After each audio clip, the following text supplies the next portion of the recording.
Hi hello నమస్తే welcome to Anantha TV.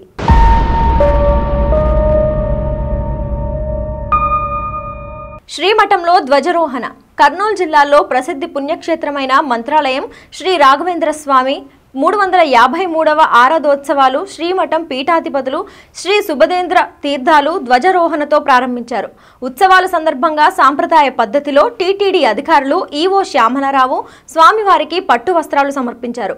అనంతరం లక్ష్మీ పూజ, గోపూజ, అశ్వపూజ, గజపూజ, ధాన్య పూజ వంటి విశేష పూజలు పీఠాధిపతులు శ్రీ సుభద్రాదేవి తీర్థాలు నిర్వహించారు. ఇక ఆరాధనోత్సవాల సందర్భంగా మంత్రాలయం శ్రీ రాఘవేంద్ర స్వామి మఠం రంగురంగుల విద్యుత్ దీపాలతో ఉత్సవాలకు శ్రీ మఠం అధికారులు కూడా ముస్తాబు చేశారు. ఈ ఉత్సవాలు తిలకించేందుకు దేశ నలుమూలల నుంచి భారీగా భక్తులు తరలి వస్తున్నారు.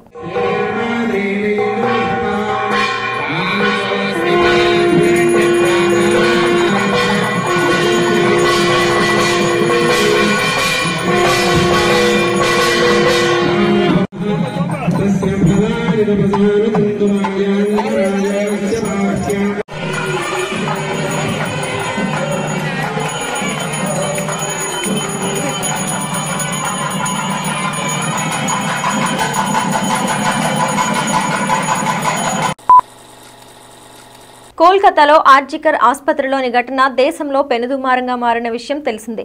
ఈ నేపథ్యంలో ఈ ఘటనను నిరసిస్తూ విద్యార్థులు పెద్ద మొత్తంలో ఆర్జికర్ ఆసుపత్రి చుట్టుపక్కల తమ నిరసనలు తెలియజేస్తున్నారు.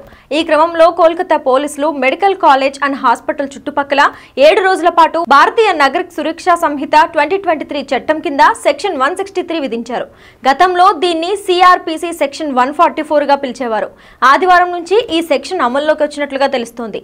ఈ మేరకు పోలీస్ కమిషనర్ వినీత్ కుమార్ గోయల్ కీలక ఆదేశాలు జారీ చేశారు. సెక్షన్ 163 ప్రకారం ర్యాలీలు, సమావేశాలు, ఊరేగింపులు, ధర్నాలు, ప్రదర్శనలు జరపరాదని, నిరసనలు తెలియజేయడం నేరమని, అదేవిధంగా 5 లేదా అంతకుమించి వ్యక్తులు ఒకే చోట గుమ్మిగూడరాదని కూడా ఆదేశాల్లో పేర్కొన్నారు.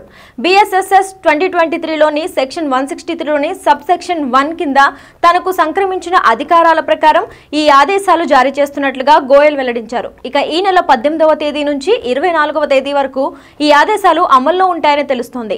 అప్పటి పరిస్థితులను బట్టి తాము ఆదేశాలు ఇస్తామని కూడా పోలీసులు వెల్లడించారు.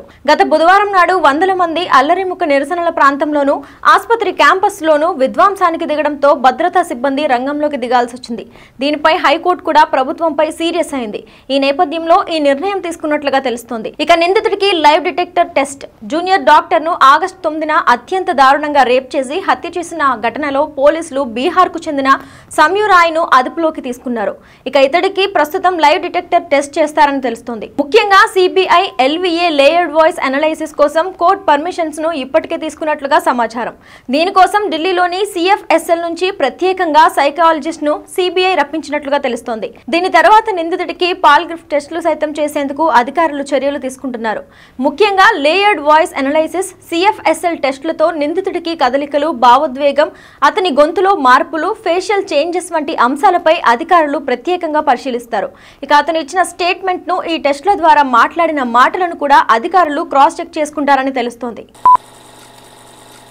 రేవంత్ చిత్రపటానికి పాలాభిషేకం. High court advocates JAC coordinator Venkatesh Indrapalli ఆధ్వర్యంలో దేశ చరిత్రలోనే కనీ విని ఎరుగని విధంగా తెలంగాణ రైతులకు 2 లక్షల రూపాయల రుణమాఫీ చేసినందుకు ట్యాంక్ బండ్ అంబేద్కర్ విగ్రహం వద్ద ముఖ్యమంత్రి రేవంత్ రెడ్డి చిత్రపటానికి పాలాభిషేకం చేశారు. ముఖ్యమంత్రి రేవంత్ రెడ్డి గారు రాష్ట్ర రైతులకు రుణమాఫీ చేస్తుంటే అది చూసి తట్టుకోలేక బీఆర్ఎస్ పార్టీ హరీష్ రావు గారు ప్రజలను తప్పుదోవ పట్టిస్తున్నారని, తెలంగాణ రాష్ట్ర ప్రజల భవిష్యత్తులో బీఆర్ఎస్ పార్టీకి తగిన బుద్ధి చెప్పాలని వివిధ సంఘాల రాష్ట్ర నాయకులు ప్రజలకు విజ్ఞప్తి చేశారు. అడ్వకేట్ చేసి రాష్ట్ర అధ్యక్షులు ఈరోజు ప్రధానంగా అంబేద్కర్ స్టాచ్యూ యొక్క ముందట ఆయన సాక్షిగా మేము రేవంత్ రెడ్డి గారికి పాలాభిషేకం చేయడం జరిగింది. 2 లక్షల రుణమాఫీ, 2 లక్షల వరకు రుణమాఫీ ఏదైతుందో దాన్ని తూచా తప్పకుండా పాటించి 2 లక్షల రుణమాఫీని కూడా చేసి ప్రజలకు ఆకాంక్షలు ఏదైతున్నాయో ప్రజల ఆకాంక్షలు నెరవేర్చినందుకు ఆయనకు, కాంగ్రెస్ పార్టీకి, అదేవిధంగా బట్టి విక్రమార్క గారికి మేము ధన్యవాదాలు మీ ద్వారా తెలియజేస్తున్నాము. అదేవిధంగా ఈరోజు సోనియా గాంధీ గారు, రాహుల్ గాంధీ గారు, మల్లికార్జున ఖర్గే గారు ఏదైతే మాట ఇచ్చారో ఆ మాట ప్రకారము వారు మాటలను నిభాయించుకొని ఖచ్చితంగా చేయాలనుకున్నారు. 2 లక్షల వరకు చేస్తామని వాగ్దానం చేసిరు. వాగ్దానాన్ని వారు దిగ్విజయంగా నిర్వహించడం జరిగింది. వారికి మేము శుభాకాంక్షలు తెలియజేస్తున్నాము. గత ప్రభుత్వంలో వైఎస్ జగన్ ఆయన టీం అధికారాన్ని దుర్వినియోగం చేసినట్లుగా చాలా ఆరోపణలు వస్తున్నాయి. వీళ్ల ప్రభుత్వం నిధులను సొంత ప్రయోజనాల కోసం దుర్వినియోగం చేశారని టీడీపీ కూటమి ఆరోపిస్తోంది. జగన్ ప్రభుత్వం కోట్లాది రూపాయలను దోచుకుందని ప్రతిపక్షాలు పదే పదే తీవ్ర వ్యాఖ్యలు చేస్తున్నాయి. అంతేకాదు టీడీపీ ప్రభుత్వం 2019-2024 మధ్య జారీ చేసిన అధికారిక జీవోలు బిల్లులను బట్టబయలు చేసింది. జగన్ ఇటీవల అసెంబ్లీ ఎన్నికల తర్వాత అధికారం కోల్పోయారు. అప్పటి నుంచి అతని పదవి కాలంలో జరిగిన మరిన్ని ఆర్థిక అక్రమాలు ఒక్కొక్కటిగా బయటపడుతున్నాయి. ఎన్డీఏ ప్రభుత్వం గత 5 ఏళ్లలో జరిగిన కుంభకోణాలపై సమగ్ర దర్యాప్తును ఆదేశిస్తూ కఠిన చర్యలు తీసుకుంటోంది. దీంతో రోజురోజుకు మరిన్ని షాకింగ్ అక్రమాలు కూడా వెలుగులోకి వస్తున్నాయి. గత 5 ఏళ్లలో ముఖ్యమంత్రి కార్యాలయం తన సిబ్బందికి ఎగ్ పఫ్ల కోసం 3.62 కోట్లు ఖర్చు చేసిందనే విషయం తాజాగా బయటపడింది. సగటున ఈ స్నాక్స్ కోసం ప్రభుత్వం సంవత్సరానికి 72 లక్షలు ఖర్చు చేసింది. అంటే సీఎం ఆఫీస్ రోజు 993 ఎగ్ పఫ్లను సరఫరా చేసింది.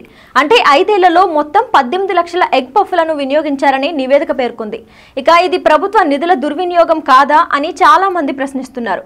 సీఎం కార్యాలయ సిబ్బందికి ఎగ్ పఫ్స్ కోసం చేసిన ఖర్చు ఇప్పుడు సంచలనంగా మారింది. గత 5 ఏళ్లలో జగన్ ఇంకెన్ని విలాసాల కోసం ప్రభుత్వ సొమ్ము దుర్వినియోగం చేశారో అని చాలా మంది ఆందోళన వ్యక్తం చేస్తున్నారు.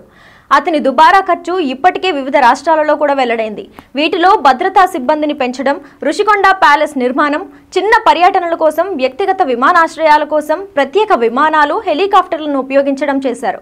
జగన్ తన కుటుంబ ప్రయోజనాల కోసం కూడా ప్రభుత్వ నిధులను దుర్వినియోగం చేశారని ఆరోపిస్తున్నారు. ఎగ్ పఫ్ రిపోర్ట్ బయటకు వచ్చాక సోషల్ మీడియాలో వైసీపీ పార్టీని టీడీపీ తమ్ముళ్లు దారుణంగా ట్రోల్ చేస్తున్నారు.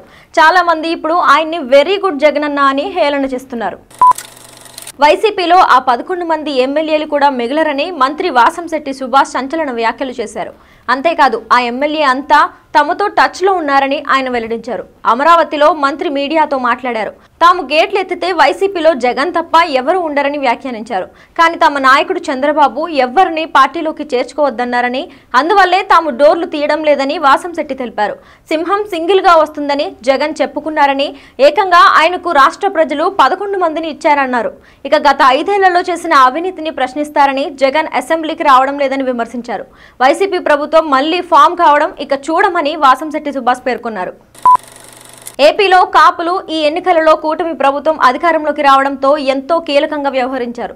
ఇక చంద్రబాబు 2014లో ముఖ్యమంత్రి అయినప్పుడు కాపుల కోసం ప్రత్యేకంగా కాపు కార్పొరేషన్ తీసుకుని వచ్చారు. అప్పుడు ఈ కాపు కార్పొరేషన్ కు మాజీ మంత్రి సీనియర్ నేత కొత్తపల్లి సుబ్బారాయుడుకు చైర్మన్ పదవి ఇచ్చారు. అయితే ఈయన ఎన్నికలకు ముందు పార్టీ మారిపోయారు. ఇదంతా గతం.